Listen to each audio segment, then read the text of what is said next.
So we're going to look at purchases return, aka return outwards. And we're using as a reference transaction, we're using the transaction we looked at when we recorded our credit purchases. So now, this transaction here we want to record says that on the 28th of January 2016, returned goods to Karin's Hardware 3,500. And you remember wondering, who's returning? It says return goods to, so it cannot be goods coming into our company, it must be goods going out. And in order for us to return goods to somebody, we must have purchased it from them before. We can't return what we didn't buy.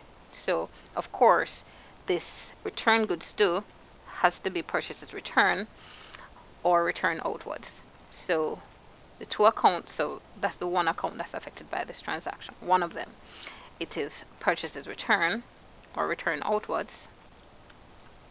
And the next account that's affected by the transaction is Karin's Hardware. We already have an account drawn up for Karin's Hardware, so we need not to draw up another. Alright, now purchases return. Oh, sorry, and we've also established that Karin's Hardware to our company is a liability because we bought goods from her on credit. And purchases return, we also spoke about purchase return earlier on. So that purchases return, it does not belong to any specific category, but it is related to a stock, and stock is an asset. What does purchases return to stock? When we return goods that we buy on credit, will that increase the stock we have on hand or decrease the stock we have on hand? It decreases the stock we have on hand. So purchases return decreases inventory. And remember that inventory is an asset. So purchase return decreases an asset.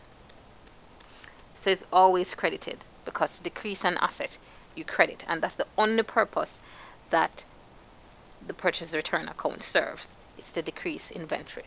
Alright, so we always credit the purchases return account, because to decrease an asset, which is what inventory is, we credit. So we know we're going to credit this account. So we say January 28. We returned it to Karin's Hardware, and I'm shortening amount 3,500. And then we also have to record this in Karin Hardware's account. So let me just ask you, when we return goods to Karin's Hardware, will it reduce the amount of money we owe to Karin's Hardware, or will it increase the amount of money we owe to Karin's Hardware? Because we've already established that they are a liability. Karin's Hardware is a liability, which means we owe them money. So there's no question with that. But this transaction on the 28th of January, will that increase or decrease our liability we have with Karin's Hardware? When we return goods to them, will we not owe them more or owe them less? We will owe them less. And the double entry rule for liability says to increase a liability you credit, but to decrease a liability we debit. So we debit Karin's account. So we say January 28th. Purchases return.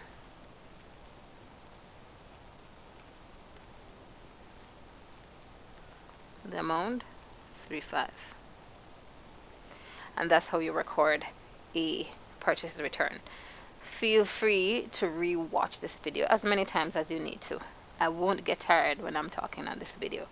And if you have any additional questions after re-watching this video and reworking the question, then feel free to ask me in our actual lecture. Toodles!